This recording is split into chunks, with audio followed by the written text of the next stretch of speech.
You know, I can be that lazy artist. I can be that fearful artist. I can be that confused artist. I can be that artist that feels inexperienced. I can be that doubtful artist. I can be that artist that just feels so small that the world is too big for what my art has to offer. I can be that depressed artist. I can be the feeling rejected artist. But you know what? I can also be that intuitive artist. I can be that deep inner knowing artist. I can be that flow state artist.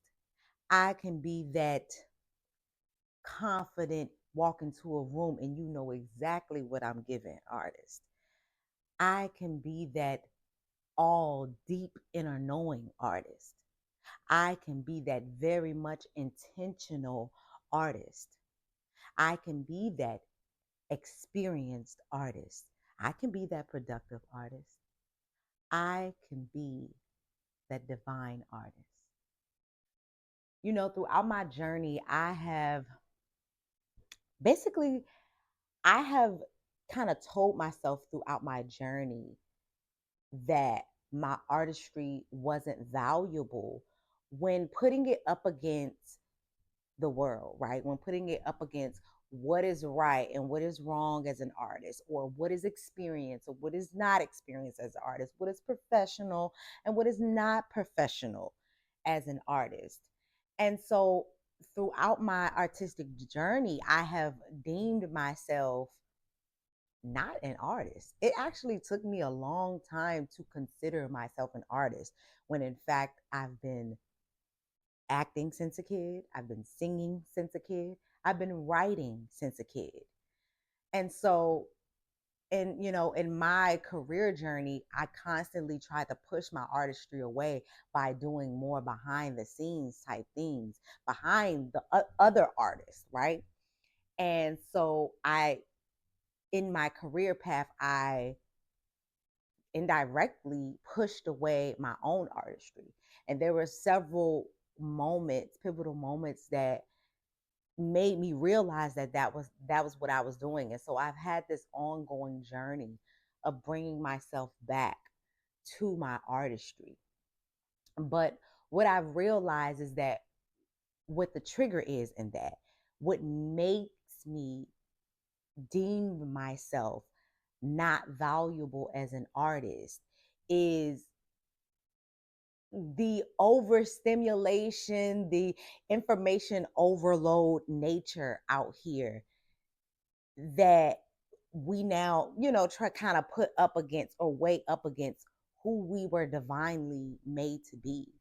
And so I let inconsistencies or I let imperfections define the fact of me not being ready or me not being that, me not being her, me not being valuable as an artist.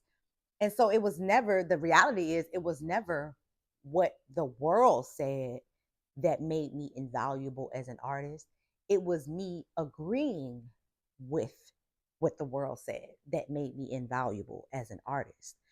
And what is my fight and my statement to being an artist is understanding that the ebbs and flows, the inner inadequacies, the emotional myriad of navigating all of these low vibrations is still valuable to your artistry. It's still valuable to my artistry.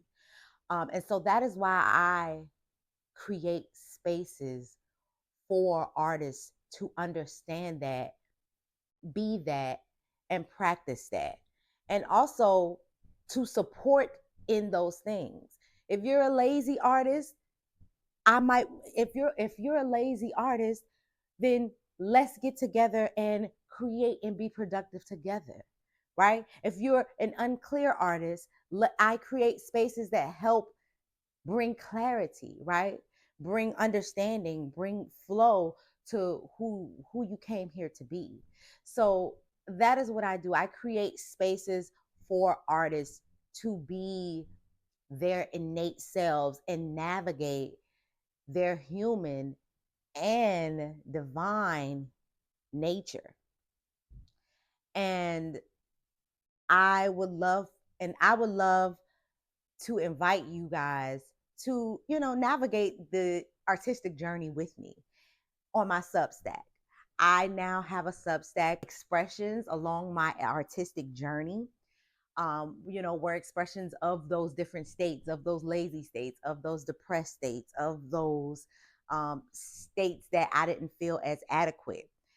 And then the reflective essay is me coming in to kind of understand, ground, and kind of do the work, the inner shadow work of why this came up. What is this connected to? What is the root of this? And how do I transmute this into something higher?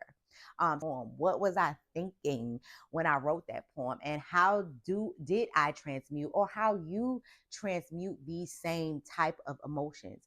In my Substack, we'll also be having some creative productivity sessions, or sessions to just help us, some warm up sessions, sessions to help. Listen, I, am a neurodivergent empress. And so I sometimes I need help, and sometimes you may need help. Instead of shaming ourselves for not being productive, instead of shaming ourselves for not meeting the mark, why don't we find the support that we need and gather in community with that type of support? Because shaming ain't gonna do nothing. Shaming is the counter productivity that is actually getting you nowhere. So instead of shaming, what we do is work with it. What we do is become aware and find the spaces that are right for us. So let's create together. Let's go along this imperfect artistic journey together. Don't invalidate your artistry because you are not here. Instead, embrace wherever you are on your artistry. Release. And when I say release, I mean release your art wherever you are on this journey. Let's get together and navigate this human and divine nature of our artistic journey together. All right? Ready to get back to your art? You don't have to stop being an artist just because you've gotten stuck. Talent Alchemy helps you understand your creative blocks and give personalized support to help you clear them and build a consistent practice that works for you. Book a creative blockage scan and join me for creative engagement practice one-on-one.